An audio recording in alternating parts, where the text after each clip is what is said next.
I always tell everybody, just come watch a volleyball game, come watch an SEC volleyball game, and you're going to be hooked. I don't think people realize how athletic and intense that matches are. My team fought till the very last point. And I think that that's the mark of the culture that we're working to create. A team that wants to win, a team that values competing, and a team that's bought in. Before you were a coach, you were a player, and a very great one, and you're right, SEC Player of the Year, All-American, the whole shebang at Kentucky. Really took a ton of pride in the legacy that I got to leave there and in the work that I got to put in. That journey has kind of shaped my coaching mentality a little bit.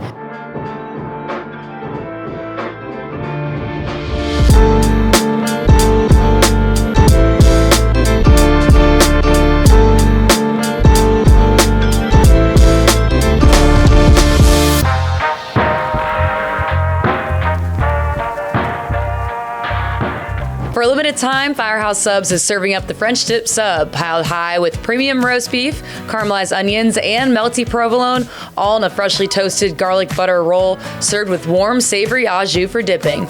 Big portions, no shortcuts, just crave-worthy subs made to truly satisfy. And at Firehouse Subs, every bite makes an impact. A portion of every purchase helps provide life-saving equipment to first responders.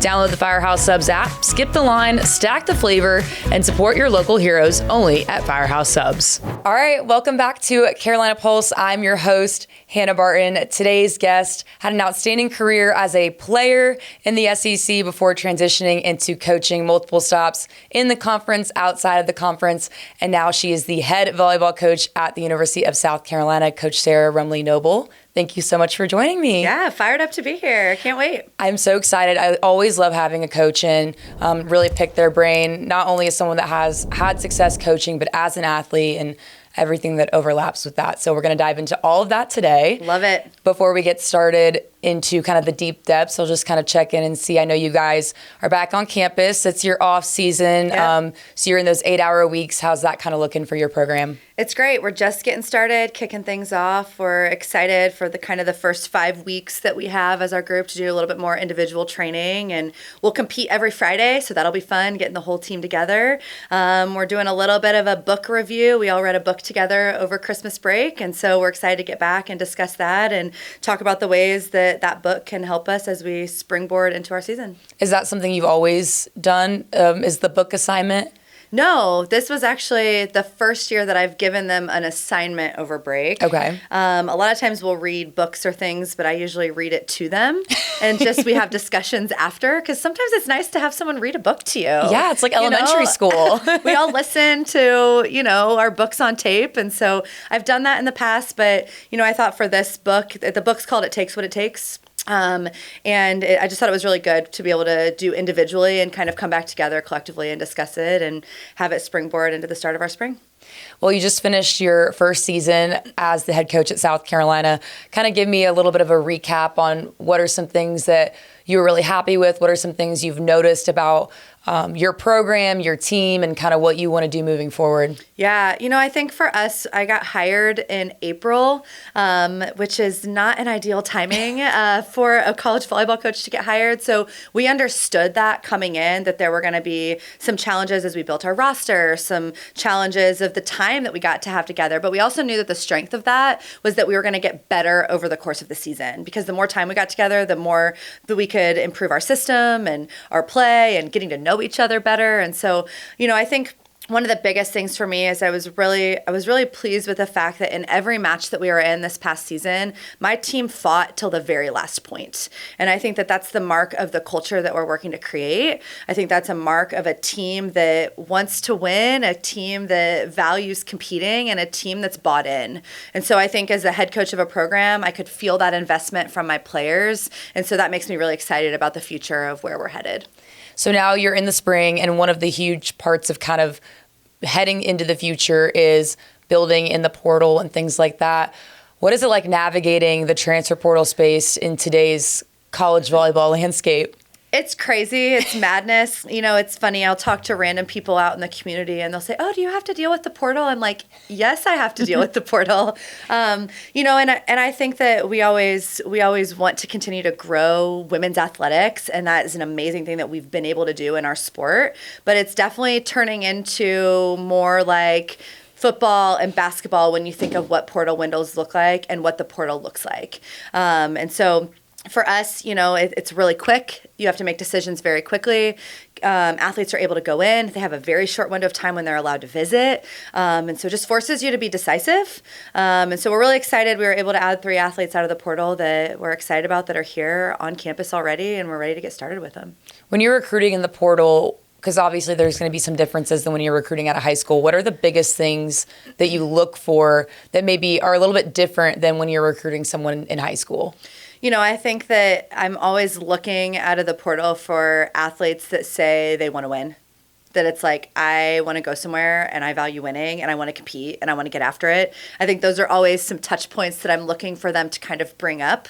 I think when you're recruiting athletes out of high school, they don't know what they don't know.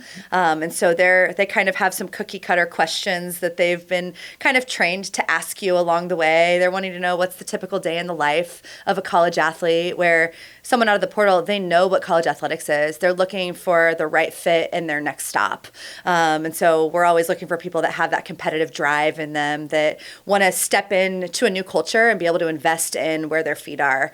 So I think that's probably the biggest difference, is they understand a little bit of what's going on. But I think the other big difference is that they kind of know what's out there in the revenue sharing world and the NIL landscape and those types of things. And so there's a lot of questions that continue to get asked from them because they're trying to maximize what they can do for themselves as well.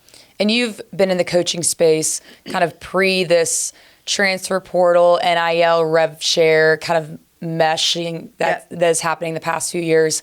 So how do you balance recruiting out of high school versus recruiting in the portal? Because obviously there's a lot more recruiting that's being done in the portal now because there's a lot more people in the portal. So what's the approach of a head coach and a program in general when it comes to, we want to make sure we're building that talent, we're bringing people in, but we also want to utilize the portal? Yeah, I think I'm always probably going to be a little bit old school in my thinking, because I got into coaching because I love developing women and getting them ready for their life after college. And sport and volleyball is my avenue to do that. Like, that's my heart behind why I coach. And so I love a 4-year athlete that I get to have and watch them grow from their freshman year to see where they land in their senior year. Like, that gets me fired up. I love that. So that's always going to be something that we're heavily going to rely on. And we're still going to try to build our program and keep our athletes here over the long term. But there has been pivoting that's had to happen with the portal being in place. And you can upgrade your talent pretty quickly. You can find people that are excited about what you're doing. You can find people that maybe they thought, oh, I want to go away from home, and they're South Carolina kids. And they're like, no, I want to come back home now. So I think there's always, as a strategy, I always want to leave space and room for those types of scenarios out of the portal. So it's a both and. We're going to continue to heavily recruit out of high school, but we're going to save space to be able to add depth to our roster and build it out of the portal as well. I love the reason that you shared for getting into coaching. We're going to dive a little bit more into that in a moment. But before you were a coach, you were a player, and a very great one. And you're right, SEC Player of the Year, All-American, the whole shebang at Kentucky. I'd love to hear about your personal volleyball experience as a player. What are your early memories of volleyball, and what was it like playing in the SEC? Yeah, so I played every sport growing up. I thought I was going to play softball in college. That was kind of my thought process, because I was able to start playing softball when I was 5. Fell in love with volleyball come late middle school, early into high school. My dad was my first volleyball coach, and he coached me in every sport growing up: volleyball, softball, and basketball. And I think something that really shaped me is that he always, as a coach, finished every practice and huddle with a have fun cheer. And so I think that was the perspective that I had in my household growing up, was that sports should be fun. And I was, as I was pursuing sports through high school and what that kind of looked like, that perspective stuck with me. And I was able to, just enjoy it. And I didn't have overbearing parents that sometimes you see in the landscape of today. I had supportive parents that were along my journey with me. Fell in love with volleyball, really started to decide that I wanted to pursue it. Kind of had a late start in the club volleyball realm of things. Craig Skinner, who's still the head coach at Kentucky, he got the job at Kentucky in January of my junior year of high school. I was a late bloomer. I was on the 17-2s team that I was getting recruited off of, a second team of my age group, but I was really athletic and really raw and had a lot of potential just because I kind of decided to go volleyball route a little bit later. He recruited me. I bought into his vision at a really, really high level. When I was being recruited by Kentucky, they were not very good. They were 3-13 in the SEC when I was being recruited, and I wanted to play for Coach Skinner. I wanted to play for him. I wanted to be a part of his journey. I wanted to go into a program and leave my mark and build it and leave a legacy. I wasn't super interested in going into an already established program. That builder mentality was kind of in me. Went to Kentucky. We were in the NCAA tournament all 4 years. My senior year, we were in the Sweet 16, which now is the standard of all standards of that program. I mean, if you're not in the Sweet 16 at that program every year, it's like, man, what did we do this season? And so I think for me, I really took a ton of pride in the legacy that I got to leave there and in the work that I got to put in. And I think that journey has kind of shaped my coaching mentality a little bit. Had the opportunity to play professionally once I was finished, and then immediately wanted to get into coaching and wanted to start impacting people in the way that my coaches had impacted me. So even as I had gone through my assistant coaching journey and gone through, becoming a head coach and then coming and taking over this program and this job, it excites me to build things because that was my journey out of high school. And the legacy you leave matters. And so for me, I take so much pride in the growth and what Kentucky volleyball has become because I got to lay the foundation for that, and I don't take that lightly. When they won the national championship, I cried. A couple of years ago, they won it in 2020. I cried. I'm like, man, I got to lay the foundation for that. And I think the pride that I feel for that program getting to have been a player, that is the goal that I hope every athlete that walks through my program feels for this place. Everybody, when they leave South Carolina, I want them to have so much pride of the legacy that they individually were able to leave, the mark that they were able to leave on this program, and that they come back 10, 15 years from now so proud of the things that they accomplished when they were here. I love that. And do you remember the exact moment that you were like, you know what, I really want to be a college volleyball coach? Do you remember, was that something that kind of, it was in the back of your head and as life it happened, or did you have a moment where you were like, no, this is what I am going to do? Yeah, I think it was always kind of in the back of my brain. When I was in high school, I was helping my dad coach his middle school team at my grade school growing up. Then when I was in college, I was coaching a high school club team. So I kind of always had that coaching itch. When I was playing professionally in France, I actually coached the 10-year-olds in the club, and I didn't even speak the language. I was about to ask, how did you guys communicate? So it was a lot of no, a lot of telling them yes and no and showing them. But I kind of always had that passion for giving back to the sport and teaching and growing the game. And I think that I probably had it during my college time. I was probably definitely thinking about it because I spent a lot of time in my coach's offices just paying attention to how they do things, how things kind of operate, asking a lot of questions. And so, I think once I was done playing professionally, I really, I could have kept playing for a lot of more years. That was something that I could have played 5, 6, 7 more years. But I really kind of got to the point of man, I think I'm ready to close this chapter and start the next one and be able to give back to athletes in the way that I was poured into as a college athlete. Having the opportunity to play in the SEC, was getting to coach and eventually be a head coach in the SEC always something that you were kind of aspiring to reach? No, it wasn't actually. Really? I think it's funny. I'm somebody that's always just really big about being where your feet are. And I love the spaces that I have the opportunity to be called into. And so, I think for me, I've obviously had some coaching opportunities as assistant coach at SEC schools. I was at Arkansas for 2 years. I was at LSU for 5. Then I had this opportunity to become the head coach at App State. And I thought I was going to be there for the long haul. That was something for me where I was like, man, this is awesome. This is great. I'm gonna pour everything I have into this.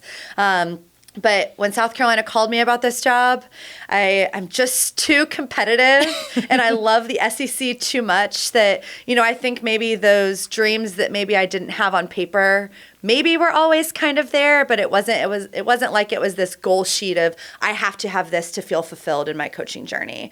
I think it was an opportunity that was presented to me, and I always joke the SEC does just mean more. And I love this conference. I love the rivalries. I love what SEC volleyball is. And to have an opportunity at South Carolina to continue my coaching journey, I was so jazzed. I was like, sign me up. Let's do this thing. It seems like the writing is always kind of on the wall for you. You said, I was coaching when I was in high school and when I was in college and when I played professionally, and then I ended up coaching, and then I thought about being in the SEC. So it all kind of seems to kind of be there. Yeah, I think so. Of course. I'm a person of faith, and that's something that I invest really heavily in. And so I'm going to be present with where God's called me to be.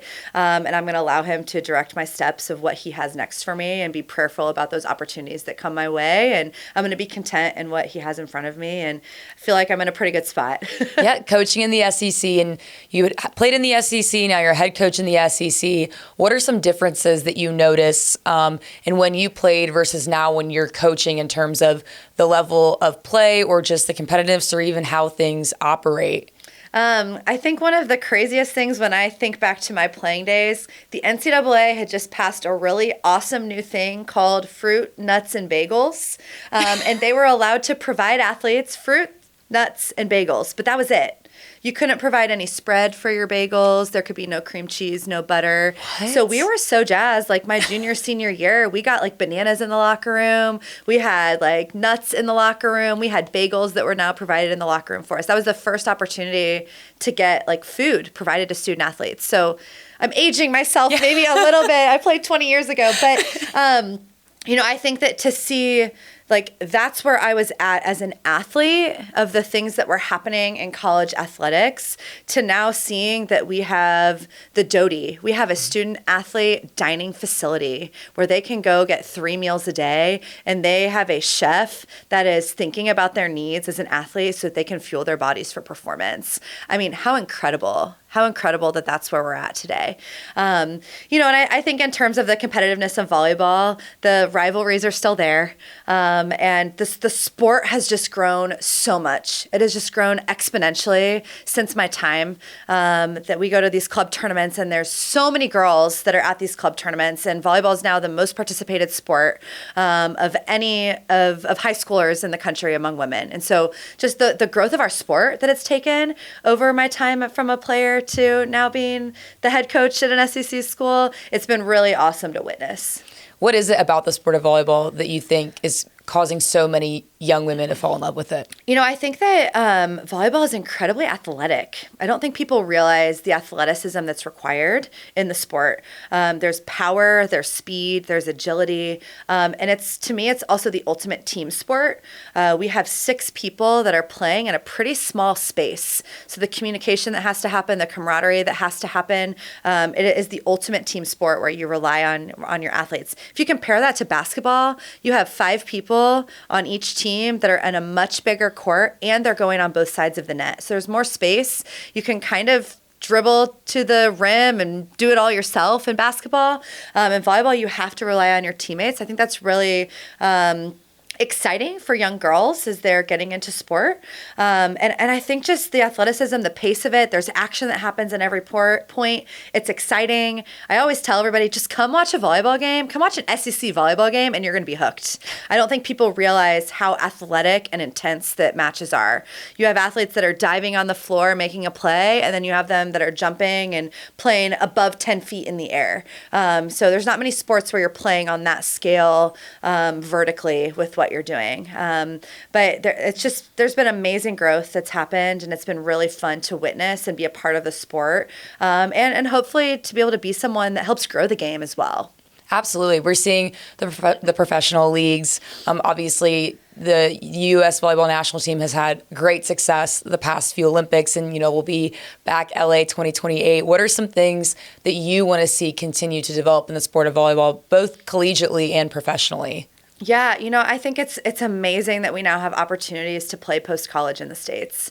It's so exciting. Like I'm going recruiting this weekend, and I'm going to go to one of the pro matches while I'm there. That happens to be in town. I'm going to see one of my former players who's playing on the team. So I think just those opportunities to continue to see the highest level of volleyball is only going to continue to grow it from the ground up. So I think as we continue to grow the sport, it's just continuing to have these pro leagues and our collegiate athletes continue to shape and be role models and advocates for the sport that continues to grow. I would love to see more women continue to get into coaching. And I think that that's going to be the natural flow as they now have more opportunities to play. We have more opportunities in the college game. They have more opportunities professionally to play, that now their natural next step is, man, I want to get into coaching and I want to pay it forward. And now we have female role models that are coaching women. I think there is so much value in that, that we can continue to grow the game in that manner too. As I was growing up, I was coached by all males. Nothing against it. I had great coaches growing up, but I think that my era was coming off of Title IX, where maybe our moms didn't have the opportunity to play sports at a high level, so they weren't going to naturally step in and coach our little league teams or coach our youth volleyball teams. And I just hope that as we continue to grow the game, that moms are now excited about coaching their daughters throughout their volleyball journeys.